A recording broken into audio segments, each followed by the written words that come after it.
정부의 예비 타당성 조사 면제 사업 선정 결과 경북은 크게 얻은 게 없다는 평가를 받고 있는데 정치력도 전략도 없었다는 비판이 일고 있습니다. 원자로 핵연료에 세금을 매기는 핵연료세를 신설해 원전 주변 지역에 사용할 수 있도록 지방세법 개정안이 국회에 발의됐는데 법안 개정 여부에 관심이 모아지고 있습니다. 경주시가 처음으로 개발한 급속수 처리 기술이 국내 다른 지자체는 물론 해외까지 진출해 높은 수익을 올리고 있습니다. 여러분 안녕하십니까? 정부의 예비 타당성 조사 면제 사업 선정 결과 경북만 울상입니다. 이번에 확정된 동해중부선 단선 전철화는 어차피 철도가 전철화되는 추세여서 엄밀히 말해 경북은 얻은 게 없다는 평가입니다. 경북은 정치력도 전략도 없었다는 비판이 일고 있습니다. 김기영 기자가 보도합니다. 정부의 예타 면제 사업 발표 후 전국의 반응은 환영 일색입니다. 오늘은 반가운 소식으로 시작하겠습니다. 앞서 언급됐지만 전라북도 최대 수건 사업인 새만금 국제공항의 예비 타당성 조사가 면제됐습니다. 정부의 예비 타당성 조사 면제 대상 사업에 전남에서는 관광과 수산, 교통 분야가 포함됐습니다. 24조 규모의 예타 면제 사업 선정에서 경북은 4천억 원짜리 동해중부선 단선 전철화 하나만 건졌을 뿐인데 경남의 사업인 KTX 노선 일부가 경북에 걸친 것까지 슬쩍 얹어 2조 원을 얻었다며 우기고 있습니다. 1조 6천억 정도 됩니다. 그리고 동해선 단선 전철화가 0.4조니까 하면 저희들 총계적으로 했을 때 2조 원 정도 되거든요. 경북 홀대 패싱이라며 정부를 탓하기에 앞서 정치력 부재와 전략 미스라는 자성이 먼저입니다. 광주와 목포 등 호남은 관광과 수산, 인공지능 기반 등 철저하게 일자리 중심이었습니다. 산업 유발 효과가 큰 사업, 또 일자리 창출과 관련된 사업 중심으로 편성했다는 것이 타 시도와의 큰 차이점입니다. 반면에 경북은 소프트웨어 중심의 사업은 자체 사업으로도 가능하다며 예산 규모가 큰 SOC 사업이 우선이라고 판단했습니다. 상대적으로 총액이 적고 언제든지 추진하기가 SOC 사업보다도 훨씬 용이하기 때문에 이번 기회에는 SOC 위주로 하는 것이 옳았다고 생각합니다. 또 사업비가 무려 7조 원이나 되는 동해안 고속도로를 1순위로 올린 것부터 과했다는 분석입니다. 포항 영덕 고속도로는 어차피 2023년 완공을 목표로 2016년 착공했는데 굳이 예타 면제에 요청할 필요가 있었느냐는 겁니다. 강원도나 경남은 타 광역단체와 상호 이익이 되는 사업을 신청한 것도 주요했습니다. 하지만 경북은 사실상 포항에 국한된 사업을 신청해 도 전체 국회의원이나 도지사, 시장 군수의 적극적인 지원을 이끌어내지 못한 것도 아쉽습니다. 지금껏 실세 인맥에 의존해 부탁하는 데 익숙한 나머지 본질인 사업의 필요성이나 시급성 등 논리 개발에도 소홀했습니다. 중앙정부에 대한 설득력이 부족했다는 게 가장 큰 문제가 되겠습니다. 과거 어떤 여당으로서 누리던 그런 행정하고 지금 야당으로서의 가져야 될 행정은 분명히 다릅니다. 여당 국회의원과 단체장이 없는 한계를 절감하면서 동시에 포항 출신 대통령 때 뭐 했느냐는 비판론도 일고 있습니다. 영일만 대교 건설은 또다시 내년 총선에서 후보들의 빈 공약 메뉴 1순위가 될 것으로 예상됩니다. MBC 뉴스 김기영입니다. 동해안 고속도로가 정부의 예비 타당성 조사 면제 사업에서 제외되자 포항시의회가 유감 성명을 발표했습니다.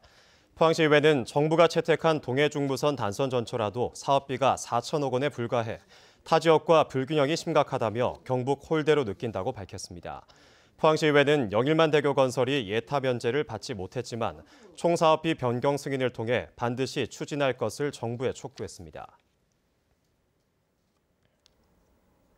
이처럼 지역에서는 정부의 발표에 대해 실망감을 감추지 못하고 있는데요. 그나마 동해선 전철화 사업이 예타 면제 사업에 선정된 것은 불행 중 다행이라는 분석이 많습니다. 어떤 의미인지 이규설 기자가 보도합니다. 현재 동해선 포항 영덕 구간은 무궁화호 디젤 열차가 달리고 있습니다. 비전철 선로이다 보니 어쩔 수 없이 디젤 열차를 투입할 수밖에 없었는데요. 때문에 매연과 비산먼지 발생은 물론이고 운행 속도가 시속 100km에 불과합니다. 하지만 4천억 원을 투입해 포항에서 강원도 동해까지 179km 구간을 전철을 하면 사정이 달라집니다. 부산에서 강릉까지 동해선 전 구간을 시속 200km 이상 고속으로 달릴 수 있게 됩니다. 부산에서 포항까지 약 45분, 부산에서 동해까지는 1시간 40분이면 갈 수 있게 됩니다. 부산에서 전철 기차를 탑승한 승객들이 포항에서 디젤 기차로 갈아타야 하는 불편도 사라집니다. 크루즈선이 들어와가지고 포항 KTX를 타고 그 단선이긴 하지만은 강릉 나중에 장기적으로 보면 금강산 관광까지도 가는 그 여객물류 그리고 이제 포항에서의 어떤 철강 자재를 싣고 이제 유라시아 이니셔티브로 갈 수 있는 그런 물거를 일단 길을 마련했다는 데서 상당히 의의가 깊다고 봅니다. 당초 경상북도가 신청했던 4조 원짜리 동해중부선 복선 전철화 사업이 10분의 1로 축소돼 반영된 부분은 분명 아쉬운 대목이지만 복선 전철화로 가기 위한 기반을 다졌다는 점에선 의미가 있다는 분석입니다. 남북 경협과 북방 경제 활성화에 대동맥 역할을 하게 될 동해선. 최종 목표인 전구간 복선 전철화 조기 실현을 위해선 지역 정치권의 초당적인 노력이 필요해 보입니다. MBC 뉴스 이규설입니다. 더불어민주당 박주민 의원은 원자로 해결료에 세금을 매기는 해결료세를 신설해 원전 주변 지역에 사용할 수 있도록 지방세법 개정안을 발의했습니다. 개정안에 따르면 원자력 발전 사업자가 원자로 해결료 물질 가액의 10%를 해결료세로 관할 지자체에 내면 지자체는 이를 생활환경 정비나 해결료 안전 대책에 사용할 수 있습니다. 또 폐로된 원전에도 지역자원 시설세를 부과해 지역자원 시설세 세수를 기존보다 33% 증가시키는 개정안도 포함돼 있습니다. 경주시가 전국 지자체 가운데 처음으로 개발한 급속 수처리 기술이 성과를 내고 있습니다. 남양주시의 대규모 처리시설 등 전국은 물론 베트남과 남미 등 해외에도 진출하는 등 높은 수익을 올리고 있습니다. 장미쁨 기자입니다. 탁한 하수가 처리 장치를 통과하면서 순식간에 투명하고 깨끗한 물로 바뀝니다. 미세 버블과 오존을 이용해 짧은 시간에 오염된 물을 정화합니다.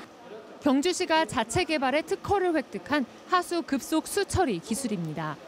반나절씩 걸리던 하수 처리 시간을 15분 정도로 수십 배 이상 단축시킨 것이 가장 큰 장점입니다. 공간적인 비용 그리고 설치 면적, 설치 비용이 절감되기 때문에 하수라든지 녹조 제거라든지 하수의 반류수 이런 다양한 쪽에 복합 솔루션으로 제공하기 때문에 이게 국내에서 상당히 호응이 좋은 것 같습니다. 뛰어난 기술력을 인정받아 지난해 경기도 남양주시가 운영하는 하루 14,000톤 규모의 반류수 처리 시설에도 적용되는 등 호평을 받고 있습니다.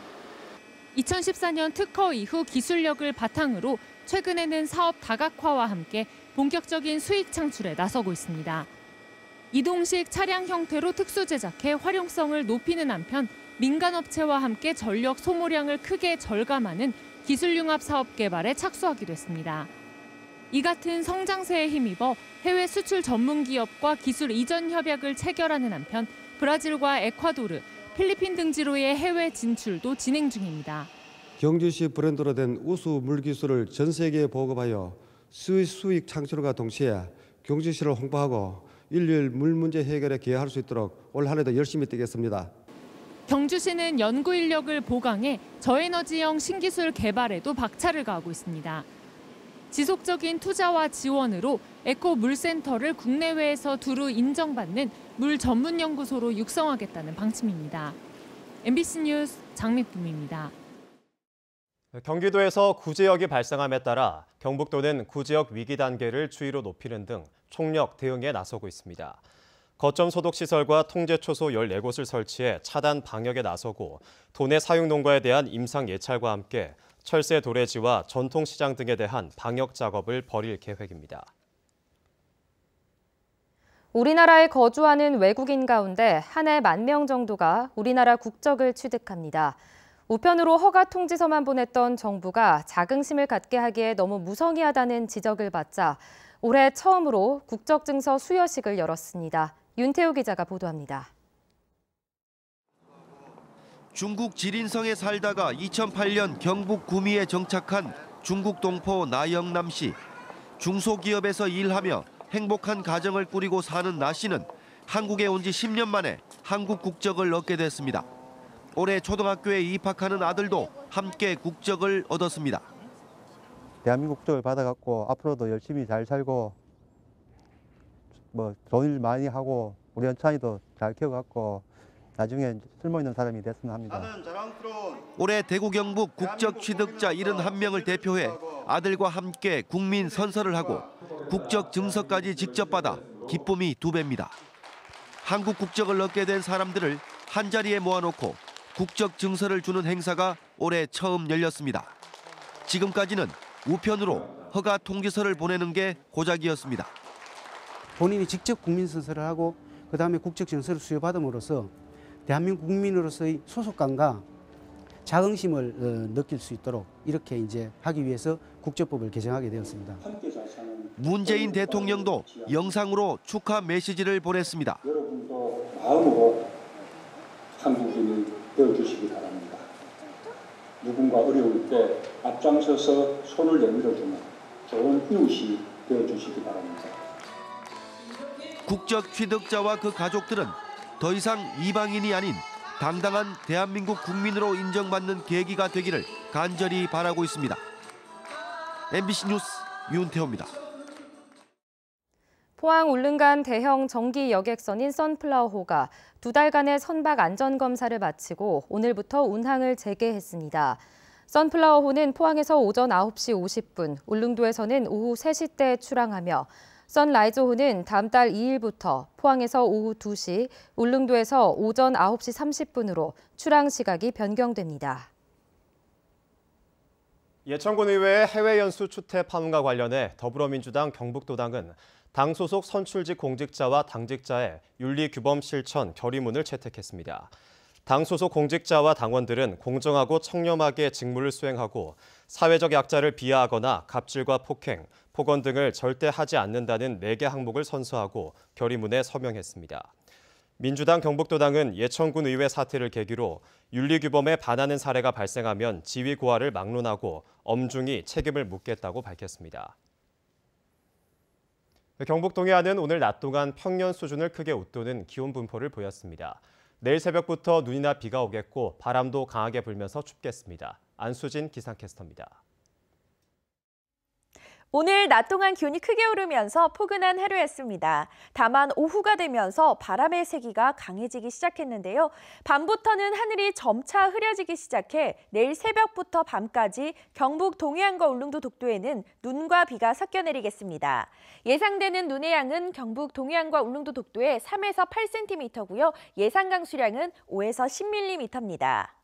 바람도 강하게 불겠습니다. 울릉도와 독도에는 강풍 예비특보가 발표됐고요. 동해 전해상으로는 풍랑 예비특보가 내려졌습니다.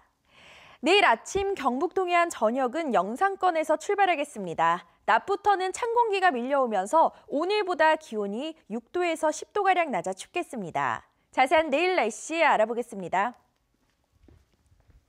내일 비 또는 눈이 내리겠습니다. 아침 기온 경북 동해안 전역이 2도, 낮 기온은 2도에서 5도입니다. 울릉도와 독도는 아침부터 오후까지 비와 눈이 내리겠습니다. 아침 기온 울릉도 1도, 독도 2도, 낮이 되면 울릉도 2도, 독도 3도입니다. 동해상으로도 비나 눈이 오는 가운데 바다의 물결 동해 전해상에서 최고 4m까지 일겠습니다.